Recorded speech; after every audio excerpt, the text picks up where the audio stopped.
Nabi berpesan kepada kita, hidup di dalam dunia ini ada benda-benda yang menyebabkan kita ini jadi jahat, jadi tak ikut perintah agama. Apa dia? Tahu tak? Harta.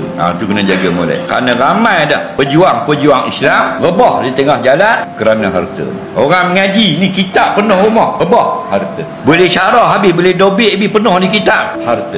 Rebah itu. Kerana manusia ni dia tak boleh, kalau sebut harta dia jadi jahat, dia jadi tak cukup, dia jadi tamak. Pasal apa? Itu application wajib ada pada manusia. Manusia ni bukan kosong jasad dengan tulang, dia banyak app dalam. Antara app dia tamak dengan harta dunia. Lepas tu kita kena berhati-hatilah. Sebab apa? Sebab kalau bincang hal maulud semua baik belaka. Kalau bincang hal kenduri kahwin anak melakang semua elok belaka. Tapi kalau nak bagi faraid tu dia membujur lalu melintang patah, hang lalu dengan hang aku tebas. Kopiah atas kepala, ridak atas bau, bak harta minta maaf. Semua jadi naga beracun. Nabi kata, "Lau kana libni Adam wadiyan min zahab, labtarasa lisahuma kama qala." Andainya setiap seorang manusia Allah beri 2 bukit daripada emas, nescaya tidak akan cukup. Mereka akan minta bukit nombor 3.